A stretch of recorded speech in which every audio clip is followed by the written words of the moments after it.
Hello everyone, how are you all.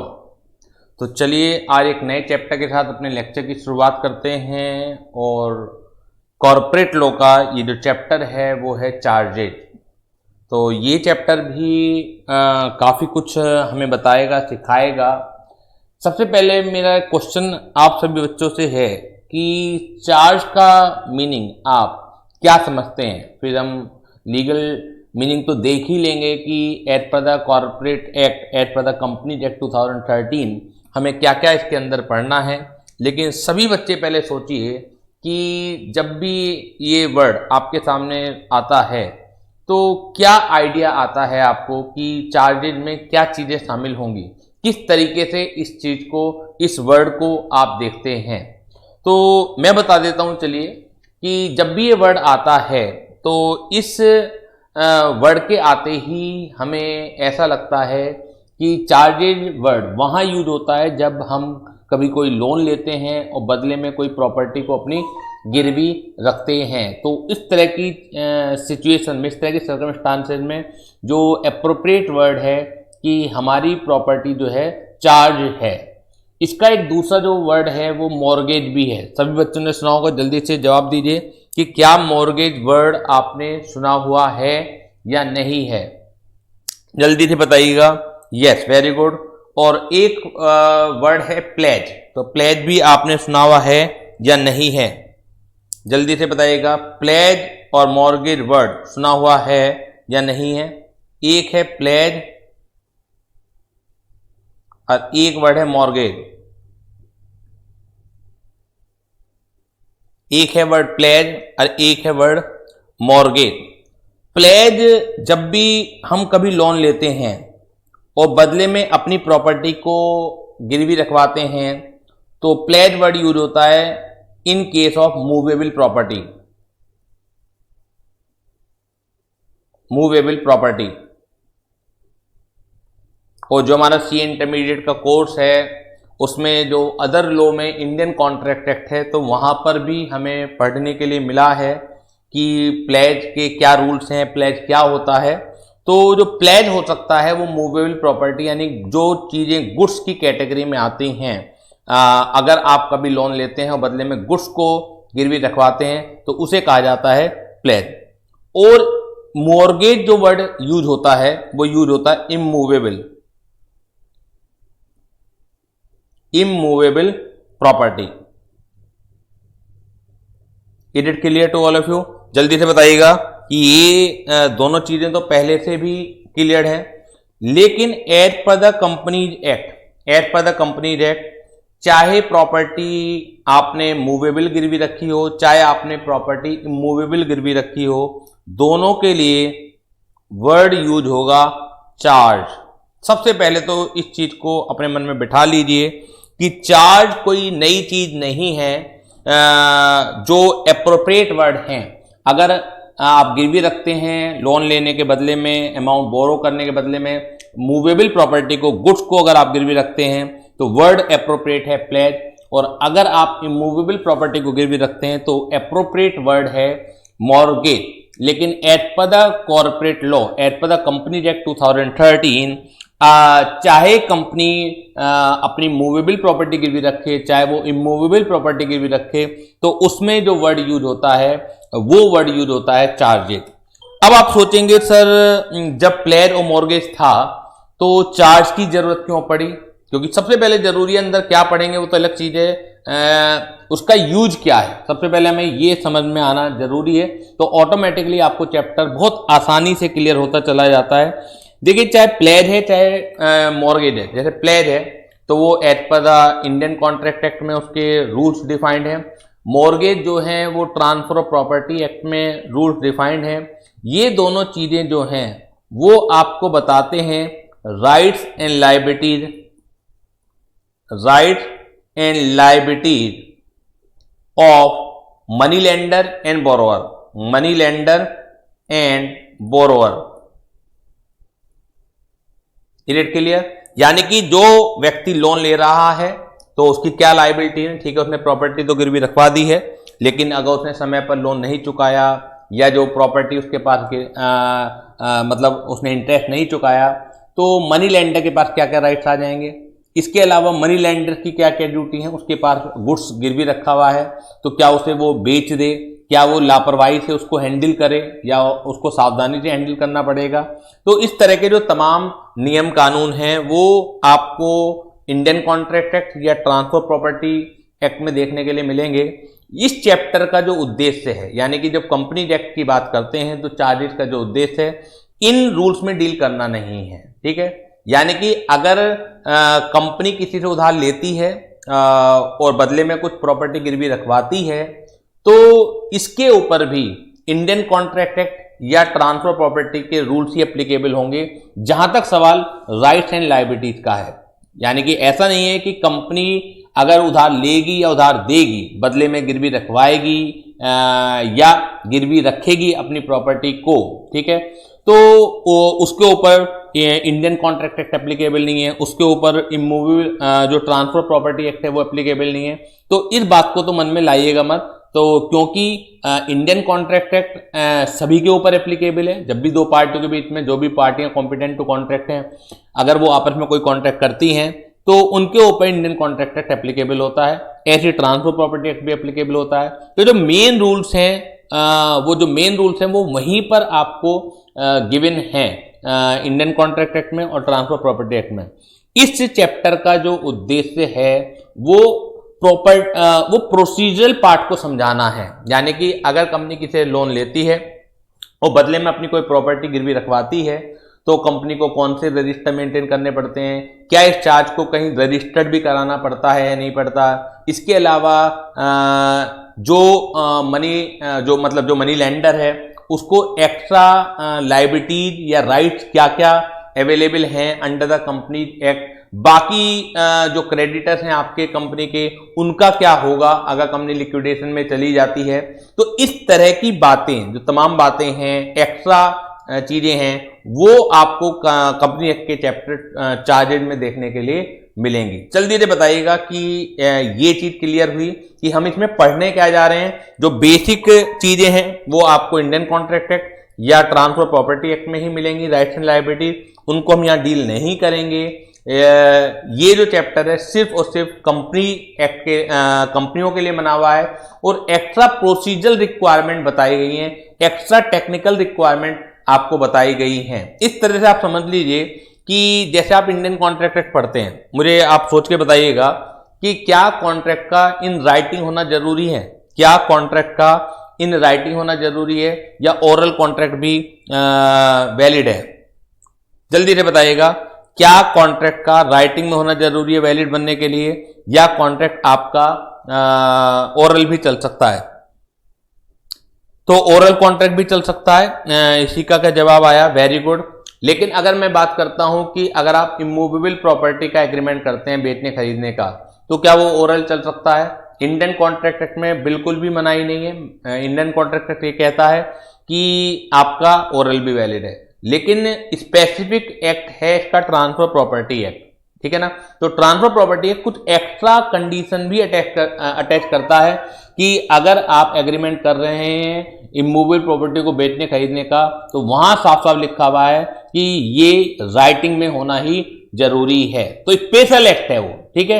लेकिन उस special act का मतलब ये नहीं है कि इंडियन कॉन्ट्रैक्ट एक्ट उसके ऊपर नहीं लगता है। केवल इतना मतलब है जिन जिन चीजों का जिक्र इंडियन कॉन्ट्रैक्ट एक्ट में नहीं है तो हम इमूवेबल प्रॉपर्टी को खरीदने बेचने के लिए कुछ एक्स्ट्रा बातों का जिक्र कर रहे हैं, तो वो भी आपको माननी पड़ेंगी। तो इसी तरीके से जो कंपनी एक्ट में चैप्टर है वो है चार्जेज, कि जो आप इंडियन कॉन्ट्रैक्ट एक्ट में पढ़ते हैं राइट्स एंड लायबिलिटीज के बारे में, कॉन्ट्रैक्ट कब वैलिड होगा, कॉन्ट्रैक्ट कब वैलिड नहीं होगा, किन किन क्या क्या एसेंशियल कंडीशन है प्लेज के लिए या मॉर्गेज के लिए। तो जो आप तमाम बातें पढ़ते हैं वो तो है रहेंगी ही रहेंगी। उसके अलावा एक्स्ट्रा चीजें हैं जो प्रोसीजरल रिक्वायरमेंट है कंपनी एक्ट का, वो इस चैप्टर के अंदर गिवन है। तो चलिए मेरे साथ पढ़ना स्टार्ट कीजिएगा। चार्जेज स्टार्ट करते हैं। The term charge may be defined as the transfer of interest right in the asset of the company for the purpose of securing the repayment of the loan। तो mortgage में भी यही होता है, definition अलग है उसकी, लेकिन अगर उसका कॉन्सेप्ट देखेंगे तो वो यही तो होता है कि transfer of an interest right in the asset of the company, यानी कि जब भी आप कोई लोन लेते हैं तो आप अपनी एसेट में इंटरेस्ट ट्रांसफर करते हैं। क्यों इंटरेस्ट ट्रांसफर करते हैं, राइट क्यों ट्रांसफर करते हैं? For the purpose of securing the repayment of loan, जिससे जो मनी लेंडर है वो सिक्योर्ड हो जाए कि मेरा जो लोन है वापस आ ही जाएगा। Which the lender may enforce through court if his amount of loan is not repaid, अगर उसका टाइम पर लोन का जो अमाउंट है रिपेड नहीं हो पाया है तो वो प्रॉपर्टी को बेच भी सकता है, कोर्ट का आदेश प्राप्त कर सकता है कि मुझे प्रॉपर्टी को सेल करने की पावर दी जाए और जिससे कि मैं अपना प्रिंसिपल अमाउंट और प्लस इंटरेस्ट जो है वो रिकवर कर सकूं। तो ये मोटे मोटे शब्दों में चार्ज का जो मतलब है वो यही है, ठीक है। तो चार्ज एट पर द कंपनी एक्ट जो चार्ज है वो प्लेज को भी शामिल करता है और चार्ज जो है मॉर्गेज को भी शामिल करता है। कोई एक अलग ब्रांच नहीं है, जैसे प्लेज एक अलग ब्रांच है वो केवल मूवेबल प्रॉपर्टी में लगती है, मॉर्गेज एक अलग ब्रांच है जो केवल इमूवेबल प्रॉपर्टी में लगती है, लेकिन यहाँ पे कंबाइंड तौर से जो बोला जाता है वो चार्ज बोला जाता है। और जो आप कॉन्ट्रैक्ट एक्ट या ट्रांसफर प्रॉपर्टी एक्ट में रूल्स रेगुलेशन पढ़ के आए वो तो रहेंगे ही रहेंगे, लेकिन उसके अलावा जो वहां नहीं है तो स्पेशल प्रोविजन आपको कंपनी के मामले में इस चैप्टर में भी देखने के लिए मिलेंगे। The term charge has now been defined as per section 2 clause 16 of the Companies Act in the following word: charge means an interest or lien created on the property or asset of a company or any of its undertaking or both as security and includes a mortgage। जल्दी से बताइएगा definition clear हुई या नहीं हुई। अब दो तरीके के चार्ज होते हैं, दो तरीके के चार्ज होते हैं। तो टाइप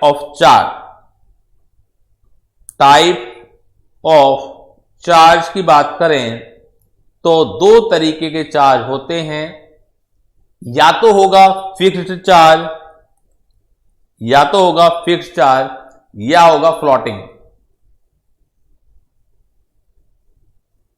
चार्ज, या होगा फिक्स्ड चार्ज या होगा floating charge. Is it clear to all of you? या तो होगा फिक्स्ड चार्ज या होगा फ्लोटिंग चार्ज। फ्लोटिंग वर्ड सुना होगा आपने, किस तरीके से यूज किया जाता है आप समझिए कि एक सिंपल सा इंग्लिश का वर्ड है। तो फ्लोटिंग कहां पे यूज करते हैं? फ्लोटिंग का जो बेसिक मीनिंग है वो एक तरह से तैरने से रिलेटेड है, और तैरने से रिलेटेड का मतलब है जो चीज जो अपनी जगह को वेरी करता रहता है, यानी कि जगह बदलती रहती है। फिक्स्ड का मतलब है जहां पर कोई चीज है वो वहीं पर टिकी रहेगी, ठीक है। लेकिन फ्लोटिंग का मतलब है जिसकी जगह निश्चित नहीं है। इस तरीके के सेंस में फ्लोटिंग वर्ड यूज किया जाता है। तो उसी से हम चार्जेज में भी देखेंगे कि फिक्स्ड चार्ज का मतलब क्या है और फ्लोटिंग चार्ज का मतलब क्या है। और ये बड़ा इंटरेस्टिंग रहेगा आपको जानने में कि फ्लोटिंग चार्ज का जो नेचर है, यानी जो फ्लोटिंग चार्ज की सुविधा है वो सिर्फ और सिर्फ बॉडी कॉर्पोरेट के पास ही अवेलेबल है। ये नॉलेज चेक आपको पता होना चाहिए, या एमसीक्यू में क्वेश्चन पूछा जा सकता है आपसे। यानी कि अगर मैं एज एन इंडिविजुअल मैं किसी से लोन लेता हूं और बदले में अपनी प्रॉपर्टी को एज ए फ्लोटिंग चार्ज गिरवी रखवाता हूं तो it is not allowed to an individual, ठीक है ना। ये जो फ्लोटिंग चार्ज में आप अपनी एसेट को गिरवी रखवा सकते हैं, ये सिर्फ और सिर्फ बॉडी कॉर्पोरेट को ही ये सुविधा उपलब्ध है। फिक्स्ड चार्ज सभी को उपलब्ध है, यानी कि अगर मैं किसी से उधार लेता हूं, बैंक से उधार लिया, मैंने अपना मकान गिरवी रखवा दिया, कोई दुकान गिरवी रखवा दी या ज्वेलरी गिरवी रखवा दी, तो वो फिक्स्ड चार्ज सभी को अवेलेबल है। लेकिन फ्लोटिंग चार्ज सिर्फ और सिर्फ बॉडी कॉर्पोरेट को ही अवेलेबल है, यानी कि कंपनी को ही अवेलेबल है। तो ये जो क्वेश्चन मैंने आपको बताया है कि floating charge is available only to the body corporate, MCQ में आराम से ये क्वेश्चन बन सकता है, और वैसे भी आपको नॉलेज चेक के लिए पता होना चाहिए। तो फिक्स चार्ज क्या है? सपोज कीजिए नाम से ही पता लग रहा है कि कंपनी एक अमाउंट बोरो करती है और कंपनी उसके बदले में कोई एक लैंड गिरवी रखवाती है, ठीक है ना। कंपनी के पास डिफरेंट लैंड हैं। तो माना कोई कंपनी है, रिलायंस कंपनी की बात कर लेते हैं, रिलायंस कंपनी की बात कर लेते हैं। रिलायंस कंपनी जो है बोरो करती है from X, Reliance company amount borrow करती है फ्रॉम एक्स, ठीक है ना। तो बदले में रिलायंस कंपनी क्या करवाएगी, अपनी प्रॉपर्टी को गिरवी रखवाएगी। माना उसने कोई लैंड 1 है, उसके पास लैंड 2 भी है, उसके पास लैंड 3 भी है, यानी कि लैंड 1 को जो है एक्स के पास उसने गिरवी रखवाया। कल को अगर एक्स का जो पेमेंट है लैंड 1 को सेल करके रिकवर नहीं हो पा रहा है, तो क्या वो क्लेम कर सकता है कि लैंड 2 को मैं बेचूंगा, यानी कि वो सिक्योर्ड क्रेडिटर तो है कि लैंड 1 उसके पास गिरवी है, लेकिन क्या वो लैंड 2 के ऊपर भी अपना हक जमा सकता है? जल्दी से बताइएगा, क्या वो लैंड 2 के ऊपर भी हक जमा सकता है? अगर लैंड 1 को सेल करके पूरा का पूरा पेमेंट उसका प्रिंसिपल प्लस इंटरेस्ट रिकवर नहीं हो पा रहा है, जल्दी से बताइएगा कि can X sell the land 2? Answer is no. क्यों? क्योंकि फिक्स्ड चार्ज का मतलब क्या है कि जो प्रॉपर्टी मनी लेंडर के पास गिरवी है सिर्फ और सिर्फ वो ही गिरवी है, उसके अलावा कोई प्रॉपर्टी गिरवी नहीं है। अगर उससे आपका रिकवर नहीं हो पा रहा है तो जो बाकी अमाउंट है वो एज ए अनसिक्योर्ड क्रेडिटर के रूप में आप आ जाएंगे। जैसे बाकी क्रेडिटर हैं जिनके पास कोई गिरवी अमाउंट कोई प्रॉपर्टी नहीं होती है, तो आप उस कैटेगरी में आ जाएंगे, लेकिन आप ये नहीं कह सकते लैंड 2 को मैं बेचूंगा। इट के लिए फ्लोटिंग चार्ज में, फिक्स्ड चार्ज में क्या होता है, एक पर्टिकुलर एसेट गिरवी होती है। फ्लोटिंग चार्ज में क्या होता है, क्लास ऑफ एसेट गिरवी होती है, यानी कि ये फ्लैक्चुएट होती रहती है, कोई पर्टिकुलर एसेट गिरवी नहीं है। यहां पर एक क्लास ऑफ एसेट गिरवी है, यानी कि अगर कंपनी ने अमाउंट बोरो किया, 1 करोड़ रुपए अमाउंट बोरो किया और बदले में अपना स्टॉक इन ट्रेड जो है गिरवी रखवा दिया, यानी कि जितना भी उनके पास स्टॉक एंड ट्रेड है कंपनी का, वो मनी लेंडर को उन्होंने चार्ज करवा दिया। तो इट मींस, देखिए स्टॉक एंड ट्रेड नॉर्मली आप खरीदेंगे फिर बेचेंगे, खरीदेंगे फिर बेचेंगे, इस तरीके से वेरी करता चला जाता है। जिस समय मनी लेंडर से लोन लिया था 1 करोड़ रुपए का, उस समय स्टॉक एंड ट्रेड की वैल्यू 5 करोड़ रुपए थी। तो अगर मनी लेंडर का पेमेंट नहीं हो पा रहा है तो मनी लेंडर क्या करेगा, 5 करोड़ के स्टॉक इन ट्रेड को कब्जे में, मतलब अपने पोजेशन में किसी भी तरह से लेगा और रिकवरी करेगा 1 करोड़ रुपए की। 1 करोड़ के बाद वो एक तरह से बाकी जो स्टॉक इन ट्रेड है वो कंपनी का है, लेकिन 5 साल बाद हो सकता है जो वो स्टॉक इन ट्रेड की वैल्यू है वो 20 करोड़ हो गई। तो मनी लेंडर के पास अभी भी स्टिल पूरा 20 करोड़ का जो स्टॉक इन ट्रेड है वो गिरवी रखा हुआ है, जबकि जिस समय लोन लिया था उस समय स्टॉक एंड ट्रेड की वैल्यू केवल 5 करोड़ रुपए थी। उल्टा भी हो सकता है, जिस समय आपने लोन लिया उस समय 5 करोड़ रुपए थी, लेकिन जिस समय रीपेमेंट की बात आ रही है और मनी लेंडर आपके ऊपर एक्शन लेना चाह रहा है क्योंकि आपने बेचा भी है नॉर्मल कॉस्ट ऑफ बिजनेस में स्टॉक एंड ट्रेड को, अब 2 ही करोड़ रुपए है, तो वो 2 करोड़ रुपए की वैल्यू आपके पास एक तरह से एज ए सिक्योरिटी है। फ्लोटिंग चार्ज की सबसे बड़ी विशेषता जो होती है कि नॉर्मल कोर्स ऑफ बिजनेस में जो हैंडल करने की पावर होती है वो बोरोअर के पास यानी कंपनी के पास होती है, यानी कि मनी लेंडर उसमें दखलंदाजी नहीं कर सकता कि आप स्टॉक इन ट्रेड को क्यों बेच रहे हैं। आपसे एक बार टर्म्स एंड कंडीशन डिसाइड हो गई, हम 1 करोड़ आपसे लोन ले रहे हैं, इसका रीपेमेंट की अवधि आपकी 5 साल है, तो उस 5 साल के अंदर हम अपने स्टॉक इन ट्रेड जो आपको गिरवी रखवाया है वो बिना आपसे पूछे हुए नॉर्मल कोर्स ऑफ बिजनेस में डील कर सकते हैं। हो सकता है सारा स्टॉक इन ट्रेड भी ये बेच खाएं, ऐसा भी पॉसिबल है, ठीक है। लेकिन फिक्स चार्ज में क्या होता है, कंपनी के पास ये पावर नहीं होती है कि बिना मनी लेंडर से पूछे हुए वो उस प्रॉपर्टी में डील कर पाए जो उसने एज ए फिक्स्ड चार्ज गिरवी रखी हुई है। जल्दी से मुझे बताइएगा, is it clear to all of you? ये चीज आपको क्लियर है या नहीं है? उसके बाद हम नोट से देखते हैं। देखिए टाइप्स ऑफ चार्ज जो हैं वो 2 तरीके के हैं, एक तो फिक्स्ड चार्ज है और एक है फ्लोटिंग चार्ज। तो सबसे पहले फिक्स्ड चार्ज के बारे में पढ़ लेते हैं कि फिक्स्ड चार्ज क्या है। फिक्स्ड चार्ज क्या है, सबसे पहले हम इसके बारे में पढ़ लेते हैं। It is the charge which is created on a definite and ascertained asset of the company. Fixed charge क्या है कि ये जो क्रिएट होता है वो डेफिनेट और असर्टेन्ड एसेट जो है कंपनी की उसके ऊपर क्रिएट होता है। It charge on the land and building of the company, it is also known as a specific charge. Mortgage is the instance of fixed charge. जब हम कोई इमूवेबल प्रॉपर्टी गिरवी रखवाते हैं तो वो मॉर्गेज उसके मतलब नाम आता है, और वो एक एग्जाम्पल है फिक्स्ड चार्ज का। The fixed charge precludes the company from dealing with the property charge without the consent of the money lender in whose favour charge is created. कभी भी आइडेंटिफिकेशन आएगा, देखिए लॉ में सबसे इंपॉर्टेंट जो rule होता है, क्वेश्चन अगर दिया हुआ है केस स्टडी के रूप में, तो क्या आप उस क्वेश्चन को पहचान भी पा रहे हैं कि ये क्वेश्चन फिक्स्ड चार्ज से रिलेटेड है या ये क्वेश्चन फ्लोटिंग चार्ज से रिलेटेड है? क्योंकि फिर तो रूल्स की बात आ जाती है कि फिक्स्ड चार्ज है तो क्या रूल्स हैं, फ्लोटिंग चार्ज है तो क्या रूल्स है। तो वहां माइंड अप्लाई नहीं होता, वहां तो mugging up cramming skill apply होती हैं। लेकिन केस स्टडी जब आता है तो सबसे पहले इंपॉर्टेंट है कि आपने आइडेंटिफाई कर पा रहे हैं नहीं कर पा रहे। तो जो इनकी डेफिनेशन है उनसे आपको आइडेंटिफाई करना है कि जो शर्तें तय हुई थी कंपनी और मनी लेंडर के बीच में, तो क्या उन शर्तों में ये बात थी कि फिक्स चार्ज जो है वो कंपनी को, यानी कंपनी ने अगर बोरोवर है, कंपनी उधार दे रही है, कंपनी उधार ले रही है, बदले में अपनी प्रॉपर्टी गिरवी रखवा रही है, तो क्या कंपनी जो है, बोरोवर जो है एक तरह से उससे राइट उससे छीना जा रहा है कि जो प्रॉपर्टी उसने फिक्स चार्ज के रूप में गिरवी रखवाई है तो बिना मनी लेंडर की अनुमति के वो उसमें डील कर सके? अगर आंसर यस है तो इसका मतलब है ये फिक्स चार्ज है, और अगर आपका आंसर नो है तो इसका मतलब ये फ्लोटिंग चार्ज है। एक गलती जो सबसे बड़ी करते हैं बच्चे कि जब भी लैंड एंड बिल्डिंग गिरवी होगी तो वो कह देंगे फिक्स चार्ज है। ये एक एग्जाम्पल है बस, ठीक है। 99% बच्चे गलती करते हैं जो कॉन्सेप्ट को समझ के नहीं चलते हैं।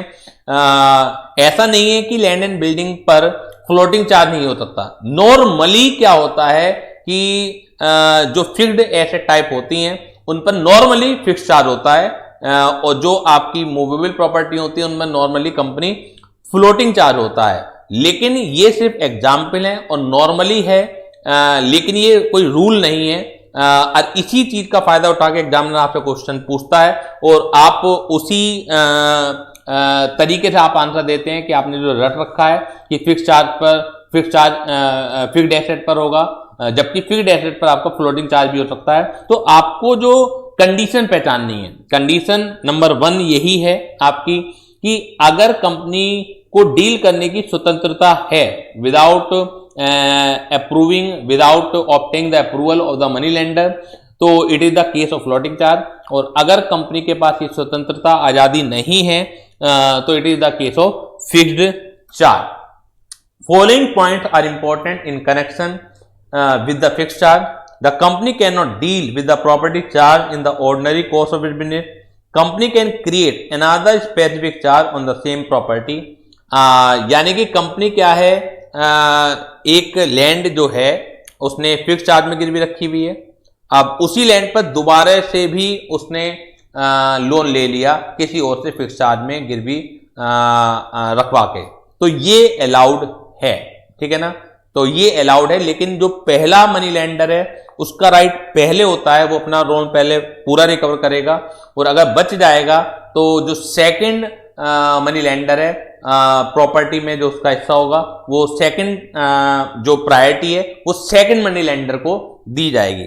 The company can create another specific charge on the same property, however in such a case specific charge which is first in point of time that is which is created for take priority over the subsequent charge. जल्दी से बताइएगा, it is clear और not?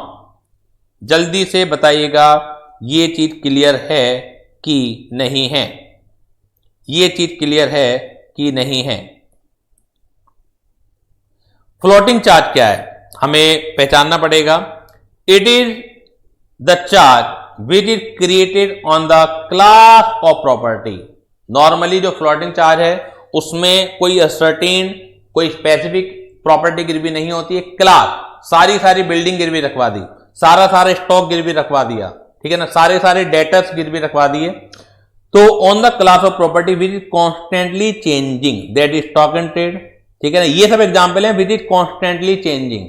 कभी आप सोचे कि ये movable property पर ही होता है, ये सिर्फ एग्जाम्पल है। That is stock and trade, raw material, the company can deal in the normal course of it business with property charge unless the charge has become fixed. तो एक दिन ऐसा भी आता है जब फ्लोटिंग चार्ज बिकम फिक्स्ड, यानी कि एक दिन ऐसा भी आएगा जब फ्लोटिंग चार्ज फिक्स्ड होता है। तो उससे पहले जो है कंपनी, जब तक फ्लोटिंग चार्ज फिक्स्ड नहीं होता है, उससे पहले कंपनी अपने तरीके से जो उसने एसेट गिरवी रखवाई हैं अंडर द फ्लोटिंग चार्ज, वो डील कर सकती है नॉर्मल कोर्स ऑफ बिजनेस में। इसका मतलब ये है, क्योंकि जिस दिन वो दिन आएगा कि फ्लोटिंग चार्ज बिकम फिक्स्ड, तो उस दिन नेचर जो फ्लोटिंग चार्ज की हो जाएगी वो फिक्स्ड चार्ज वाली आ जाएगी, और फिक्स्ड चार्ज में कंपनी के पास ये पावर नहीं होती है। And the consent of the charge holder is not necessary to deal with such property. और कंसेंट भी जरूरी नहीं होती है, क्योंकि फ्लोटिंग चार्ज की कंडीशन ही ये है। The following are the characteristics of the floating charge. It is the charge on the class of asset of a company both present and future. जिस समय आप लोन ले रहे हैं, जैसे मैंने एग्जांपल दिया था कि उस समय 5 करोड़ का स्टॉक एंड ट्रेड है, लेकिन बाद में आप स्टॉक एंड ट्रेड खरीदेंगे तो वो ऑटोमेटिकली उसके पास गिरवी है, ऑटोमेटिकली, क्योंकि स्टॉक एंड ट्रेड कम भी हो सकता है, तो उसका जो रिस्क है मनी लेंडर का वो बढ़ भी रहा है। लेकिन अगर स्टॉक एंड ट्रेड बढ़ता है जो आपने फ्लोटिंग चार्ज में गिरवी रखवा रखी है, तो एक तरह से वो और ज्यादा सिक्योर हो रहा है। तो बोथ वे अलाउड है। The class of asset charge must be one which in the ordinary course of the business of the company would be changing from time to time. It should be contemplated by the charge that until some steps are taken to enforce the charge, the company shall have the right to deal with the asset charge in the ordinary course of its business. तो ये मैं अभी जो C point है वो आपको समझ में आ जाएगा क्या कहने का मतलब है। अब कुछ एग्जाम्पल मैंने दिए हुए हैं आपको समझाने के लिए कि लैंग्वेज से आप कैसे पता लगाएंगे कि फिक्स चार्ज क्या है, फ्लोटिंग चार्ज क्या है। क्योंकि सबसे इंपॉर्टेंट पॉइंट यही है कि पेपर में लैंग्वेज आ गई तो क्या आप लैंग्वेज से भी मतलब निकाल पा रहे हैं, क्योंकि आपको रूल्स याद हैं, ठीक है, कि फिक्स चार्ज है तो क्या रूल्स हैं, फ्लोटिंग चार्ज है तो क्या रूल्स हैं। लेकिन पहले ये तो बताइए ना कि ये फिक्स चार्ज का एग्जाम्पल है, फ्लोटिंग चार्ज का एग्जाम्पल है, तो वो लैंग्वेज से पता लगेगा। Example, a film company borrowed a sum of money from a financial institution.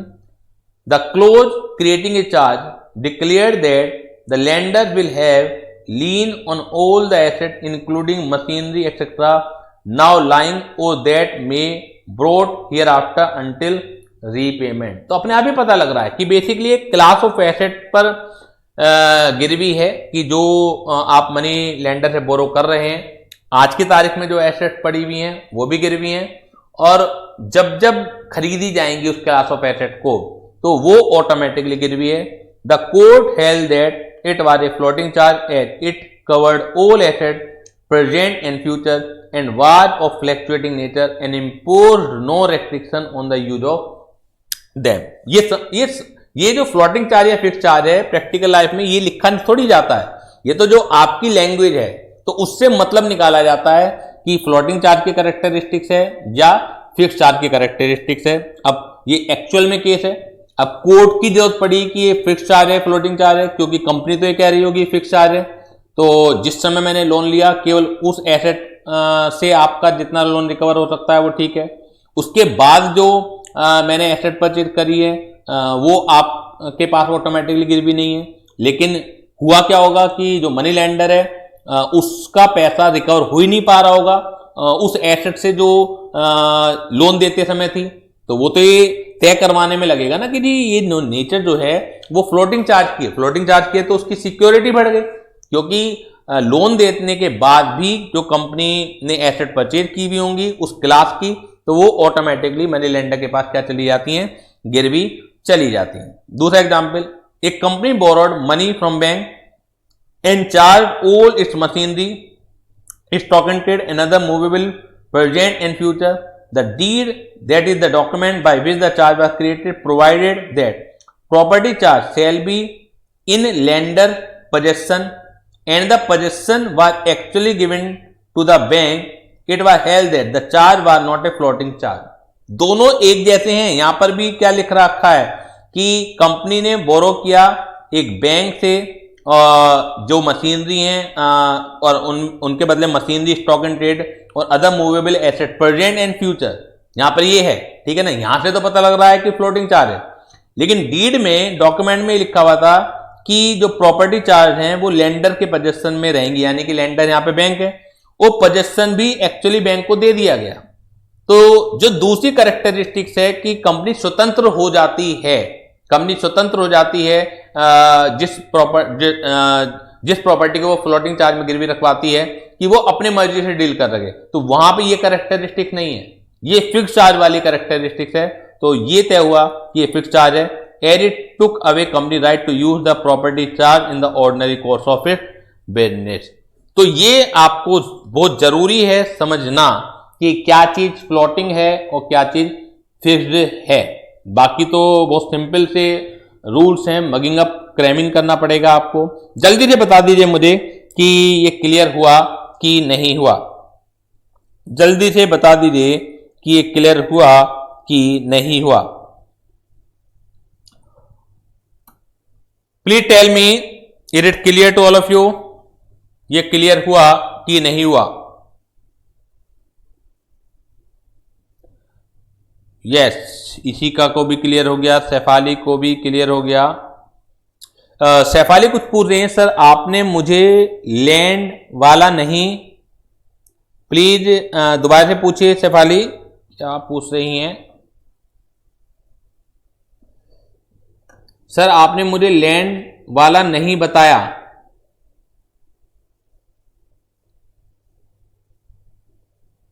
अच्छा, आपने कोई क्वेश्चन पूछा था पहले, उसका आप कह रही हैं, ओके। मुझे एक बात दोबारा से बताइए थोड़ा सा, क्योंकि किस रेफरेंस में आप पूछ रही थी, मैं उस समय देख नहीं पाया आपका मैसेज, तो मुझे दोबारा से बता दीजिए कि किस रेफरेंस में आप पूछ रही थी, लैंड 2 वाले में क्या पूछना चाह रही थी आप? मुझे ये तो ध्यान है कि मैंने एग्जाम्पल दिया था कि रिलायंस कंपनी बोरो कर रही है लैंड 1 के ऊपर।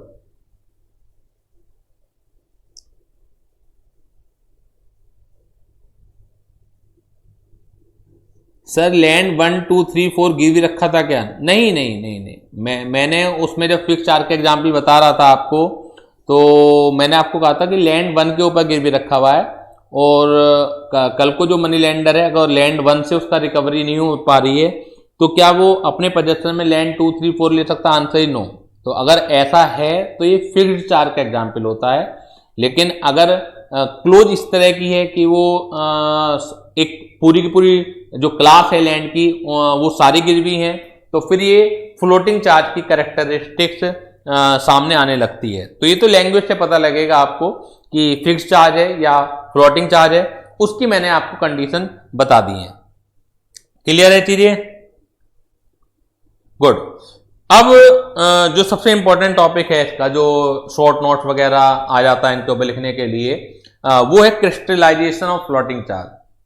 Crystallisation of floating charge exactly जो मतलब है, ये थोड़ा टेक्निकल मतलब दे दिया। क्रिस्टलाइजेशन ऑफ फ्लोटिंग चार्ज जो एग्जैक्टली मतलब है when a floating charge become fixed, यानी कि क्रिस्टलाइजेशन एक प्रोसेस है जब फ्लोटिंग चार्ज फिक्स्ड चार्ज में कन्वर्ट होता है। तो उस अवस्था को, उस परिस्थिति को कहते हैं क्रिस्टलाइजेशन ऑफ फ्लोटिंग चार्ज।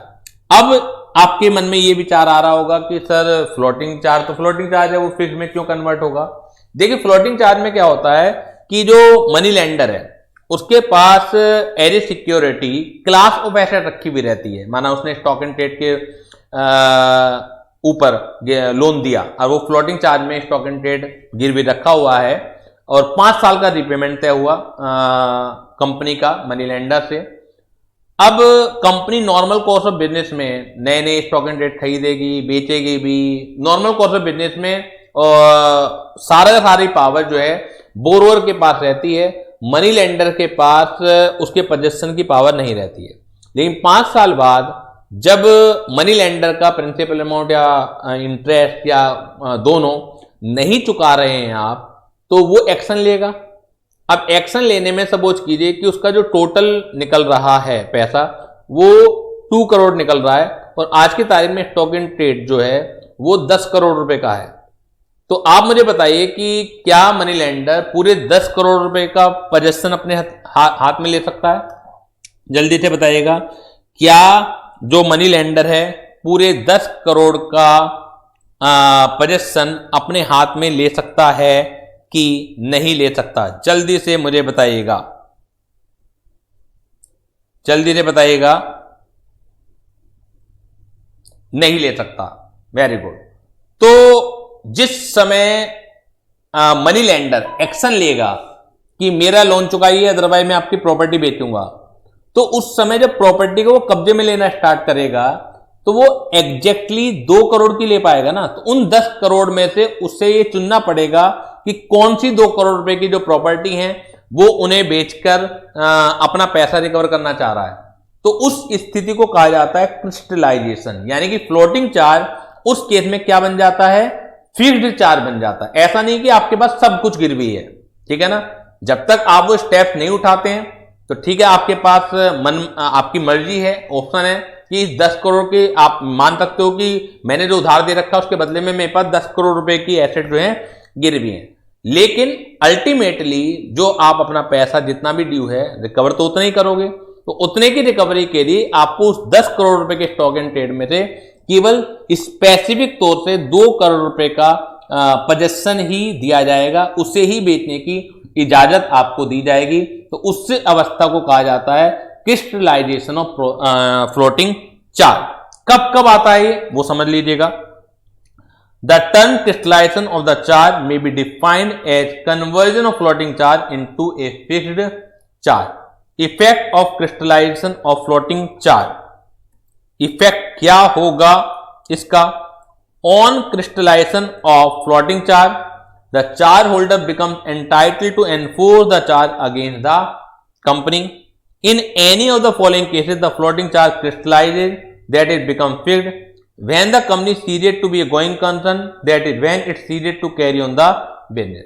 देखिए, अगर मनी लेंडर ने 5 साल का उधार दिया हुआ है लेकिन 2 साल बाद ही कंपनी की स्थिति ऐसी होने वाली है कि शायद अभी बिजनेस नहीं चलाएगी, तो क्या मनी लेंडर 5 साल तक कुछ भी एक्शन नहीं ले सकता? 5 साल तक पहले वो वेट करे इस बात का कि उसका उधार चुकाया जाएगा नहीं चुकाया जाएगा।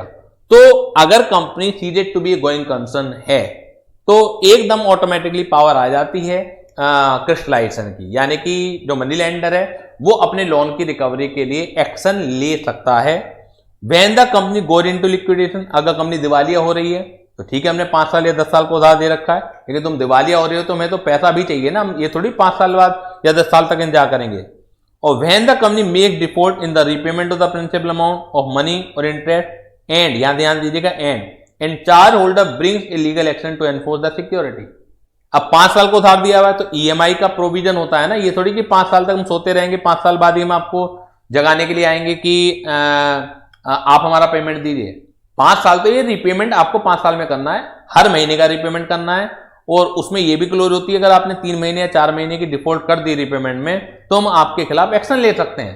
तो अगर कंपनी ने डिफॉल्ट किया रिपेमेंट में, प्रिंसिपल अमाउंट में या इंटरेस्ट में, एंड चार्ज होल्डर ने एक्शन ले लिया, देखिए अगर कंपनी ने केवल रिपेमेंट में डिले किया तो ऑटोमेटिकली क्रिस्टलाइजेशन नहीं होगा। ऑटोमेटिकली इस कॉन्सेप्ट का बहुत ज्यादा यूज होना है केस स्टडी में। ऑटोमेटिकली क्रिस्टलाइजेशन नहीं होगा, जब मनी लेंडर एक्शन भी लेगा तब जाके क्रिस्टलाइजेशन होगा, यानी कि फ्लोटिंग चार्ज की कैरेक्टरिस्टिक्स हटके फिक्स्ड चार्ज की कैरेक्टरिस्टिक्स आ जाएगी। ये ध्यान रखिएगा, इसके ऊपर बहुत अच्छे केस स्टडी बनती हैं और पेपर में आती हैं। When the receiver is appointed by the court for taking possession of the property charge, तो रिसीवर वगैरह भी डिबेंचर होल्डर के बिहाफ पर अपॉइंट होते हैं, तो वो लिक्विडेशन के प्रोसेस में ही अपॉइंट होते हैं। तो ये डायरेक्ट क्वेश्चन भी आ सकता है कि क्रिस्टलाइजेशन क्या होता है और किन किन केसेस में क्रिस्टलाइजेशन होता है, लेकिन जो उसका यूज है वो आपको नेक्स्ट क्लास में मैं बताऊंगा, तो यूज ज्यादा इंपॉर्टेंट है। It may however be noted that in case of default by the company in repayment of principal amount or interest, the charge will not crystallize until the person in whose favor charge is created intervenes, that it takes a step for the enforcement of its security। जल्दी से बताइएगा, it clear? तो इसी के ऊपर ये case study है, इसे आप पढ़ लीजिएगा तो आपको समझ में आ जाएगा। उसका जो यूज है, जो इफेक्ट है क्रिस्टलाइजेशन का, वो हम नेक्स्ट क्लास में इसके ऊपर चर्चा करेंगे। तो आज की क्लास हम यहीं पर साइन ऑफ करते हैं और नेक्स्ट क्लास में मिलेंगे। तब तक के लिए bye bye, thank you very much.